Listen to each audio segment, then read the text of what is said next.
Hi, I'm Maya. I thought family meant home, security, love. Instead, on my 30th birthday, my parents handed me a packed suitcase and a silent eviction.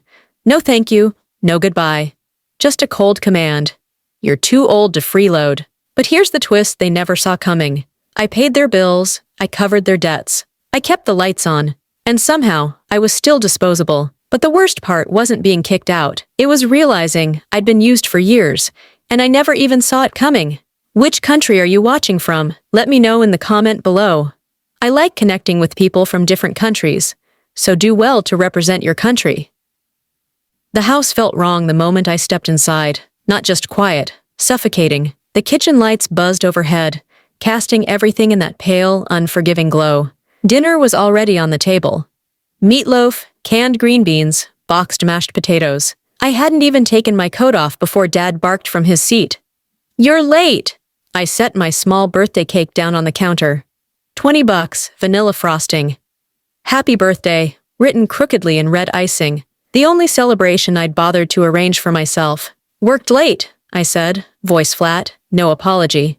Mom didn't say a word, just fussed with her fork, never looking up. Halfway through his plate, Dad slammed his fork down. The sound shot straight up my spine. "You're too old to be freeloading," he said, voice cold and rehearsed. "It's time you left." The words floated in the air. Unreal. "I pay the internet bill," I said carefully. "The electricity, half the mortgage, groceries." Dad laughed. A short, sharp bark that felt like a slap. "Paying a few bills doesn't buy you a lifetime stay, princess." Princess. The nickname he used when I was little, climbing into his lap with scraped knees. Now it was weaponized. This wasn't spontaneous. It was planned. They'd waited for my birthday, of all days, to deliver the blow. Upstairs in my room, staring at my half-packed bags, something clicked. I pulled out my laptop, screen bathing the room in sterile glow.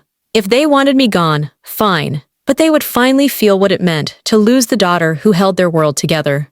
One by one, I pulled up the accounts. Electric, water, gas, all in my name. My finger hovered over the cancel buttons. Click. Electric bill, gone. Click. Water bill, gone. Click. Gas bill, gone. If you're getting chills right now, hit that like button.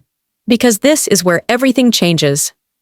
Netflix account with their profiles labeled Family Movie Night. Deleted. Internet service, canceled. Cell phone add-ons, removed. My Amazon Prime disconnected from their address. Each click wasn't vengeance. It was survival. It was truth manifesting through action. I even found the emergency savings account I'd set up for our family's emergencies. The one they'd drained repeatedly without asking. Account frozen. No withdrawals, no transfers. By 2 a.m., everything was scheduled to shut off at sunrise. Neat, clean, irreversible. Morning came with 12 missed calls. My cousin Tyler's text was blunt. "Internet's down, no lights, Dad's furious, Mom crying." Then the voicemail started. Mom's voice soft and shaking. "Honey, there must be some mistake. You wouldn't just leave us like this. Please call me. We can fix whatever's wrong. We're family." Funny how quickly Freeloader turned back into family. When the Wi-Fi stopped working, Dad's text was different. "You'll regret turning your back on your family." No warmth, no confusion, just rage. At the town's autumn festival, Dad stood near the apple-bobbing booth, voice raised just enough to gather attention. "My daughter abandoned us," he barked. "After everything we sacrificed for her. Kids these days, no loyalty, no gratitude. But something unexpected happened." The whisper started. "Didn't her daughter pay their bills for years? Isn't that the one who stayed home to help when the mom got sick? Funny how now she's suddenly the villain." The tide was turning. Before we continue, don't forget to subscribe for more stories that will keep you on the edge of your seat. Then Dad posted on Facebook.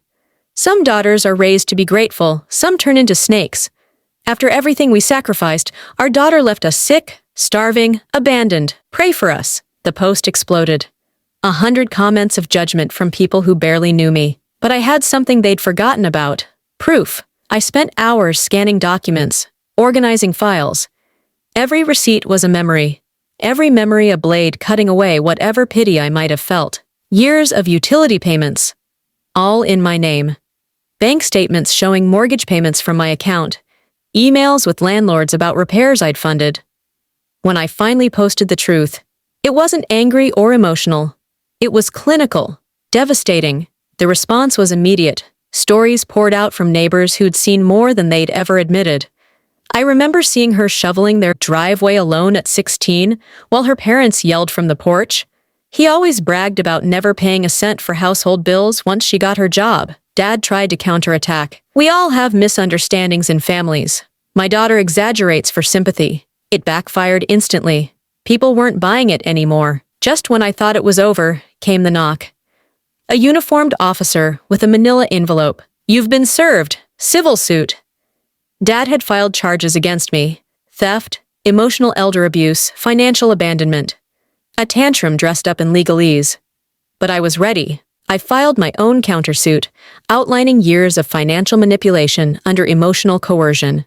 At the police station, Dad and Mom sat rigidly at a wooden table. The officer calmly explained that pursuing false charges could result in defamation and financial abuse charges against them. Dad's face turned red. "This is a witch hunt," he snapped. Mom crumbled, sobbing loudly. I didn't flinch. I didn't speak. I didn't need to. As they stormed out, the officer turned to me. "You did the right thing. Don't let anyone tell you otherwise." The courthouse grew smaller in my rearview mirror as I drove away, windows down, letting the crisp fall air wash through the car like a baptism. No more guilt-laced voicemails. No more texts demanding apologies I didn't owe. No more pulling myself apart trying to stitch together a family that never really included me. I found a small rental downtown. Nothing fancy, but mine. I painted the walls pale blue, the color of open skies and deep breaths. One evening, unpacking a final box, I found it. The tiny plastic cake topper from that birthday that ended everything. I held it in my palm, late afternoon sun glinting off its cheap bent edge. It didn't hurt anymore. It felt like proof of what I survived. I placed it on a shelf above my desk, not to honor the people who hurt me, but to honor the girl who didn't let it destroy her. Sometimes walking away from the people who raised you is the only way to become the person you were meant to be. Blood may tie us together, but respect, trust, and kindness are what make a true family. Family isn't something you earn by sacrifice. It's something you're given freely, or not at all. Have you ever faced a moment where choosing yourself meant losing everything you thought you needed? Which country are you watching from? Drop it in the comment below. I'd love to hear your story. If you found a piece of yourself in this story, don't forget to subscribe for more powerful journeys like this, because here, every story matters. Stay strong, stay true. Family drama doesn't define you, how you rise from it does. Remember to hit that like button if this story moved you, and I'll see you in the next one.